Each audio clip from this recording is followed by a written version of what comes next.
We're staying up with us 11:03 on the East Coast as we join you from Atlanta's Studio J.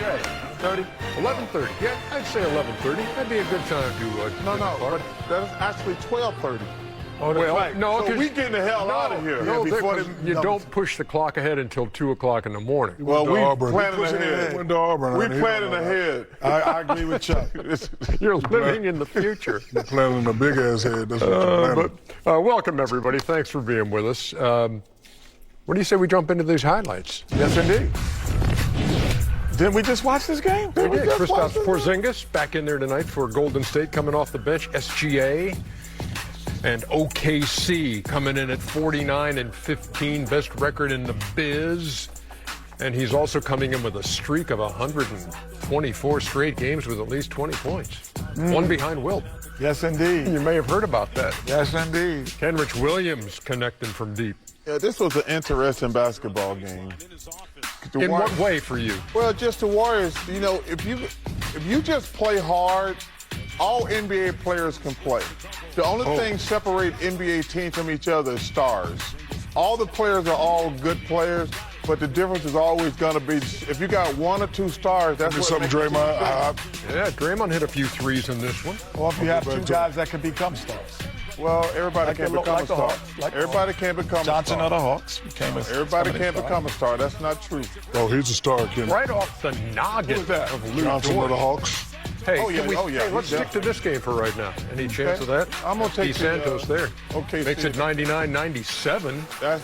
That's a star. But they could never take the lead. They got good shots, came though. so close. What is Jalen wearing? Is that a blanket Jalen was wearing? 14-point fourth quarter doomed Golden State. Can we show Jalen's blanket? They went 6 for 21. Sure. I think they could probably rack that back, and we can probably remind me of my mama. She had a blanket like that when I was growing up as a kid. 104-97. First team this season with 50 wins. And come on, man. That's just a blanket. That ain't no style. No, that's a lot. That's a damn blanket. Man, listen, man. Oklahoma City. Come on, man. You got the no Cherokee. Brand Cherokee. That ain't no brand. That's a Cherokee. Well, it sure is. It's Burberry. Burberry. That's Burberry. Listen, man, that is junk. No. That is junk. I don't care what y'all say. So much for that Burberry sponsorship. We were looking for. Yeah, holy moly. That's a blanket, Chuck. That's a blanket, man. Y'all know that's a blanket. It's a cape. No, it's a poncho. It's a poncho. Yeah. That area of the country wears ponchos. Not indoors. It's in the rain, fool. Okay. Consider. Well, poncho in the rain. Oh, my gosh. No, that's called a raincoat. Considering your history, your recent history with the Credit One Bank Player of the Game, I think we should check with you first, but SGA. Hey! This is pending your approval. I got no problem with SGA tonight. Last night y'all were wrong. He had 27 tonight, and so now just one behind Wilt Chamberlain for the all-time record of consecutive 20-point games, and 125. Not often you see Michael Jordan at the bottom of a list. It's not often. Exactly. Where he stands. But if you put 30 up there, he'd probably be higher than that. Hey, to Chuck's point, Golden State gave them all they could handle. Yes, indeed. You know, Golden State, you know, it's hard to play a team when you don't know who's going to be on the floor. Because when you're in the NBA locker room, the first thing they do is they have this board. And it has, here's the game plan, and this is what we're going to do when they run pick and rolls. This is what you're doing down screens. But when you have guys who never had that responsibility, you're not sure if they're going to come out and pop and shoot. You're not sure if they're going to come off the dribble and get to the lane. So all of a sudden you get a little confused early, but you just grind it out. And as the game goes on, you come up with the game plan, and that's what Oklahoma City did. But also, it's like I always tell people when we're sitting around talking about who's a good team, who's a bad team, who's a great player, whatever. We got SGA. Right, there you go. Very nice. Way to cede your time to the guest standing by. Did anybody else feel this? Seriously, did that 104-97 loss to OKC feel more like a warning to the league than a collapse by the Warriors? Because that's exactly how it looked to me. The scoreboard says loss, sure, but the vibe, the fight, the toughness? That told a very different story. This was the best team in the NBA grabbing its 50th win, and Golden State still pushed that game deep into crunch time, cutting a late 9-point deficit down to 2 before OKC finally slammed the door with Shai's dagger.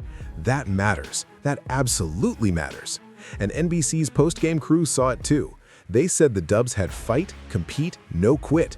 That part jumped off the screen, because even when the Warriors were trailing most of the night, they kept swinging. Gui Santos went off for a career-high 22 points with 11 boards. Podziemski gave them 17 and real playmaking juice. Draymond added 16 and hit 4 threes, and Kristaps Porzingis came back from his absence with 9 points, 5 rebounds, 5 assists, and a block. Yeah, that is not a team rolling over. That is a team building something under pressure. Now let's be honest, because real fans have to be honest. The shot selection got them beat. NBC called it out, and they were right. Golden State took 45 threes, made just 31%, and in the fourth quarter they launched 13 threes out of 21 shots while only making 2. That's the game right there. Especially because when they attacked, the paint was there. The Warriors actually won the paint scoring battle 42-28, and that third quarter comeback came when they leaned into the rim pressure instead of living from deep. That's the frustrating part, because the blueprint was right there in front of them. But here's why I'm still coming out of this game feeling good about the Warriors. They were shorthanded again without Steph Curry, Moses Moody, and Will Richard, and they still made the defending champs sweat. Steph's absence changes everything offensively, of course, but the effort level, the rebounding edge, the ball movement, the fact they won the turnover battle and stayed alive against a 50-win monster on the road, that says this team still has real backbone. And look, OKC is no joke. Shai dropped 27 and extended his streak to 125 straight 20-point games, just one shy of Wilt's record. That team is elite for a reason. So if Golden State can look this competitive in that environment, with all the rotation chaos and missing firepower, then Dub Nation should be looking at this and saying, hold on, when this team gets healthier and cleaner with its decisions, who exactly is going to feel comfortable seeing them? That's the question. That's the real question. So yeah, the Warriors lost, but this did not feel hopeless. This felt like a team learning in real time, a team fighting through adversity, a team showing signs that it can still be dangerous when the games get tighter and the stakes get bigger. That's why I'm not panicking, not even close. Now I want your take. Did this loss frustrate you more because of the three-point shot selection, or did it encourage you because the Warriors pushed the best team in basketball to the edge? Drop your opinion in the comments, hit like if you still believe in this group, and subscribe if you ride with Dub Nation through every fight, every twist, and every comeback.